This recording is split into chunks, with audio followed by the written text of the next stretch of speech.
Hello everyone, welcome back to our Learn Karo classes class 10th, and here I am your social science expert and my name is Ananya ma'am. And today what we are here for, we are here with the very interesting part of SST. Now today we are starting with the history sector.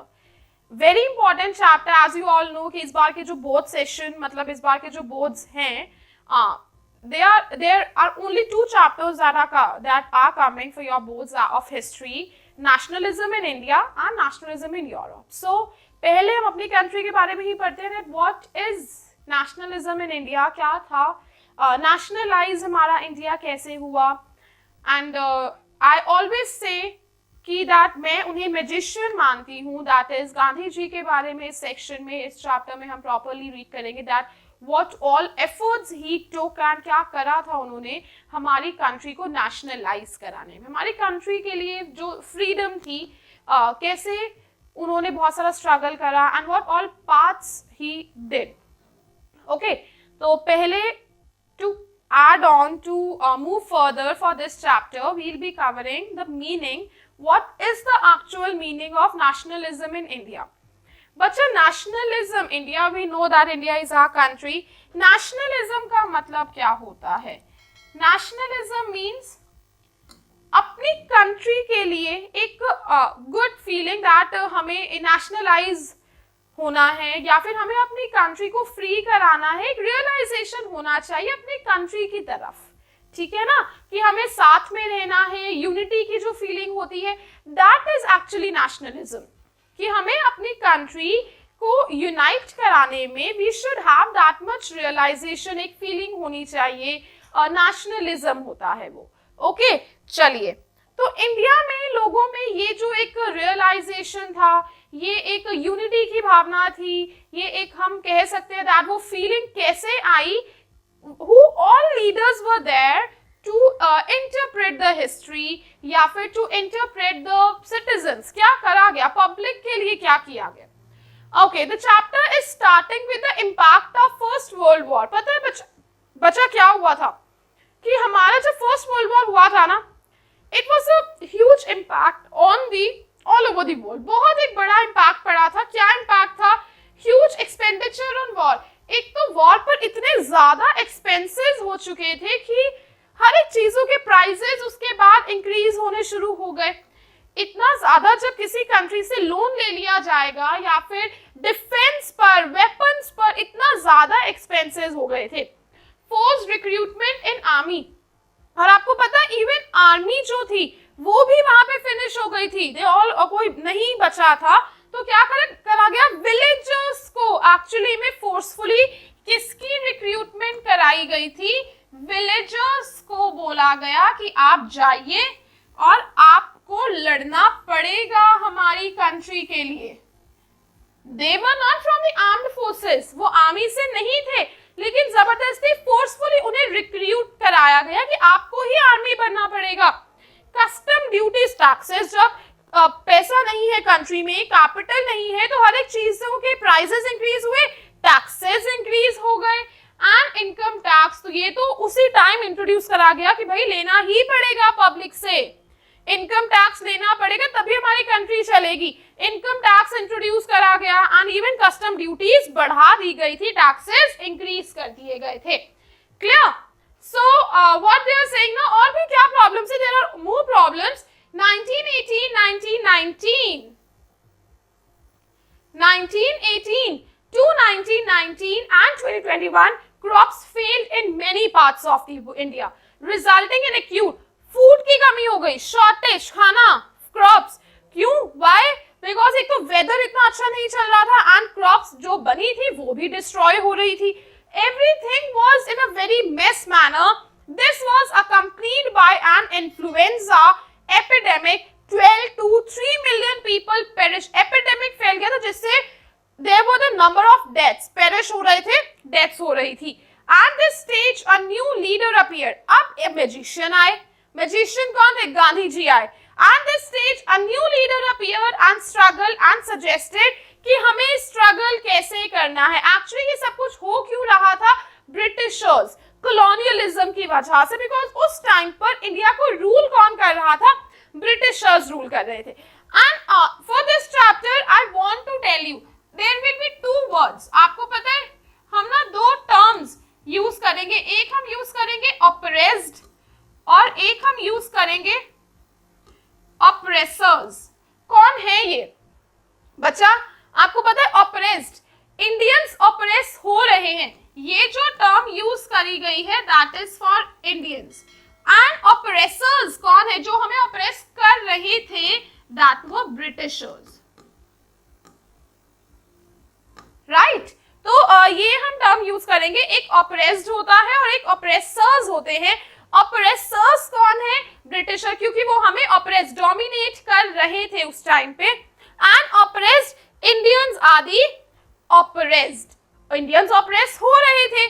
So what they are saying, हर एक चीज मतलब बहुत ज्यादा ना, firstly crops fail हो गई, Indians के पास और कोई ऑप्शन नहीं था, फूड की शॉर्टेज होनी शुरू हो गई, इंडिया एक बहुत ज्यादा इकोनॉमिक डिप्रेशन में चला गया था। दैट वाज द पीरियड जिसे हम कह सकते हैं कि इकोनॉमिक डिप्रेशन का पीरियड था।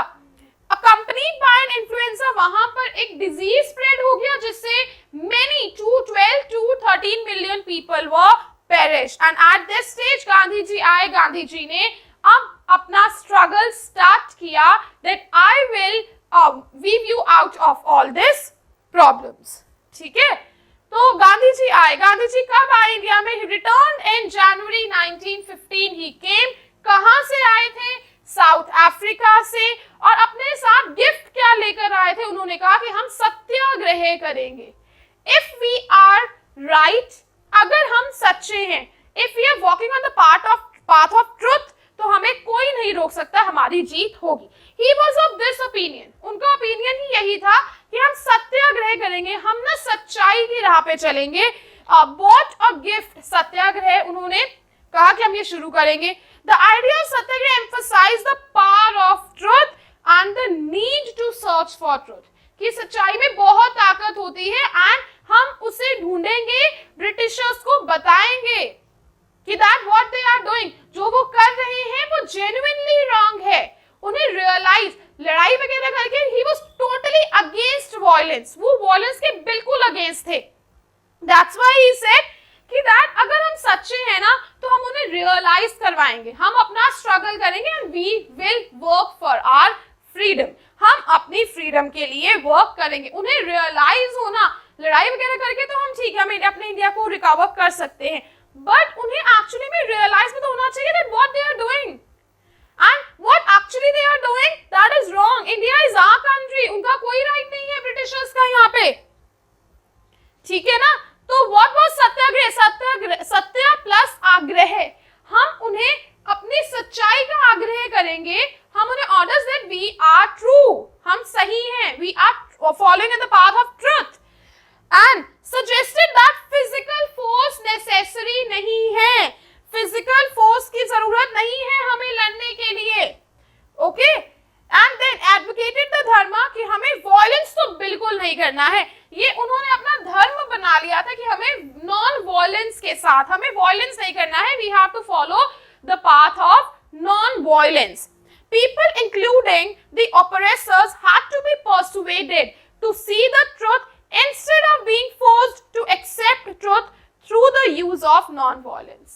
What they are saying, oppressors had to persuade, हम उन्हें इतना ज्यादा provoke कर देंगे that we are true, okay ना, तो हम सच्चे हैं, instead हमें force नहीं चाहिए, अब वो force हो जाएंगे हमारे truth को, हमारी सच्चाई को accept करने के लिए, and we don't need violence for that, ठीक है।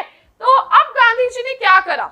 अब गांधी जी ने बहुत मतलब देखा, सब कुछ मैनेजमेंट देखा कि क्या चल रहा है, बिकॉज वो अभी साउथ अफ्रीका से आए थे, तो उनको एक्चुअली पता है उन्होंने साउथ अफ्रीका में भी ना सत्याग्रह ही करा था।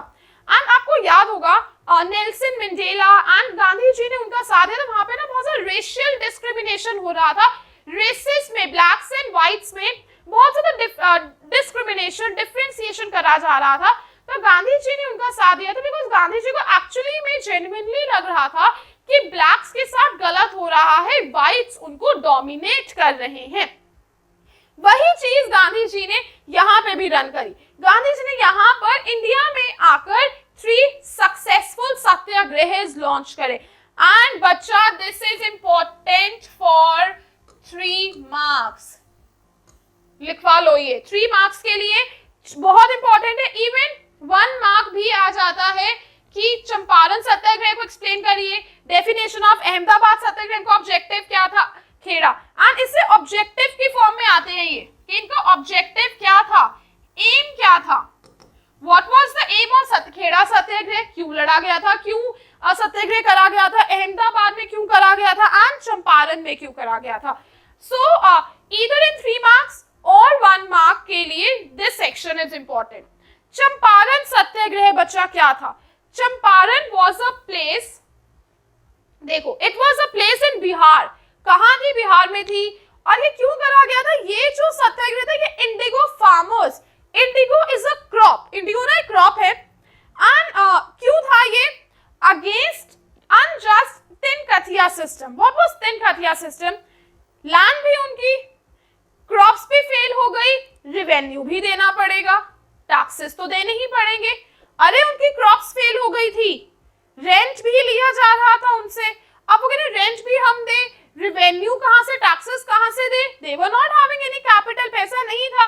तो इनके अगेंस्ट फार्मर्स के साथ मिलकर गांधी जी ने चंपारण बिहार में सत्याग्रह लॉन्च किया था। When, where it was launch, it was launched in Champaran Bihar, किसके लिए, इंडिगो फार्मर्स के साथ, in 1817 and against the तिनकथिया system. Clear? So next Satyagraha that is coming is Kheda में उन्होंने सत्याग्रह करता है, खेड़ा is in गुजरात, गुजरात में है खेड़ा, वहां पे लॉन्च करा था। Farmers asking for revenue relaxation, objective क्या था इसका बच्चे, ये ऑब्जेक्टिव है, ऑब्जेक्टिव क्या था इस सत्याग्रह का, फार्मर्स वर आस्किंग कि हमारे टैक्सेस कम करे जाएं, नहीं थे उनके पास पैसे टैक्सेस देने के लिए, but Britishers were not agreeing to it, they were asking for the revenue relaxation, but Britishers नहीं मान रहे थे। और क्यों था, बिकॉज उनकी इट वाज लाइक गुजरात जो हमने उसमें करा बिहार चंपारण में, ऐसा ही था ये भी।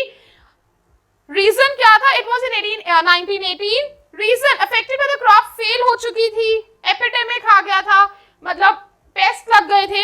The peasants of Kheda could not pay the revenue, but Britishers were not listening. वो revenue पे नहीं कर पा रहे थे, ब्रिटिशर्स सुन नहीं रहे थे, उन्हें तो टैक्सेस चाहिए थे। So for this, because of this, Kheda satyagraha launch करा गया।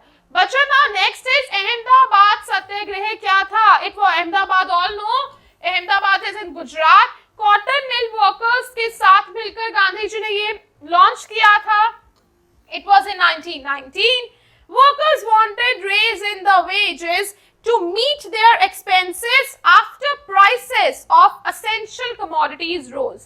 They said कि अगर बाहर इतनी महंगाई हो रही है, इतना इन्फ्लेशन हो रहा है, देन हमारी जो सैलरीज हैं वो इंक्रीज क्यों नहीं करी जा रही? They were right. महंगाई तो उनके लिए भी हो रही थी ना, बट सैलरीज उनकी इंक्रीज नहीं करी गई।